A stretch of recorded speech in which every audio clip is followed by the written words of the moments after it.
Good afternoon. My name is Robert Evans, and I'm Senior Vice President of Paramount Pictures. My job at Paramount is to oversee our productions around the world.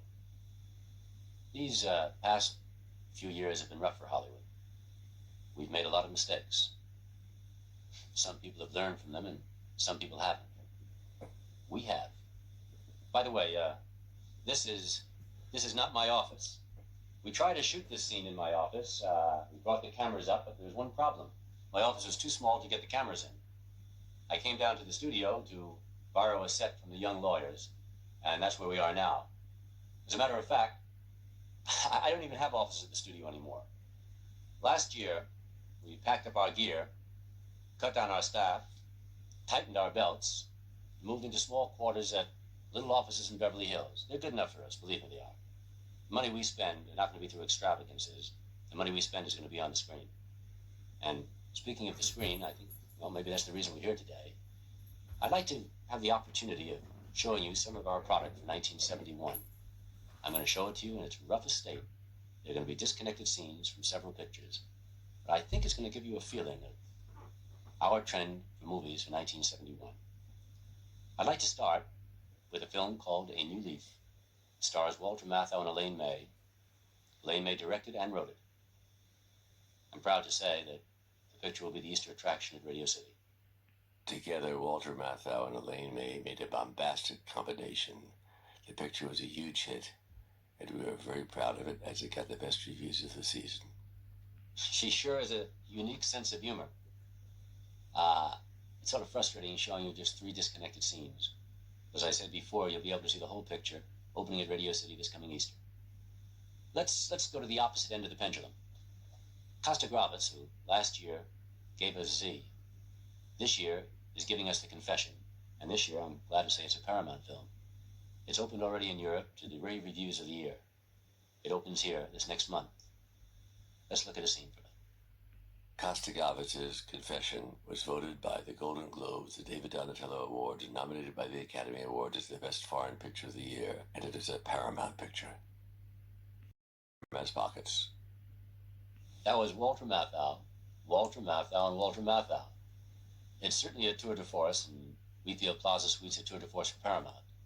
It's going to be the summer attraction at Radio City Music Hall, and for those who have seen the completed picture, they feel Matthau is going to win another Academy Award.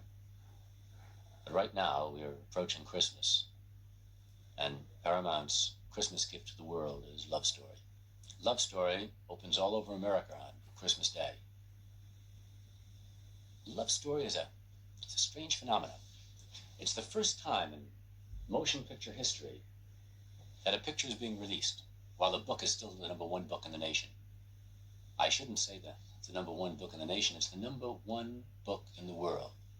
It's the first time in literary history that a book has been #1 in the United States, France, England, Sweden, or for that matter, whatever country the book has been published in simultaneously. I think Love Story is going to start a new trend in movies, a trend towards the romantic, towards love, towards people, towards telling a story about how it feels rather than where it's at. I think Love Story is going to bring the people back into the theater in droves. I think we at Paramount look at ourselves as trend setters rather than trend followers. I could go on for an hour and tell you about 20 or 30 projects that are in various stages of development and bore you with it. So I won't. But I want to bring up one project, and that's The Godfather. I bring it up for several reasons. 1, that it's starting production next month. 2, that it's going to be our next Christmas's picture. And 3, to bring up the similarity between The Godfather and Love Story, which are the 2 biggest books of the last decade. Paramount owns them both. But Paramount has more than just owning them both. We didn't sit back in our plush chairs and write a check out for $1 million or $1.5 million for the books, which happens so often in our industry.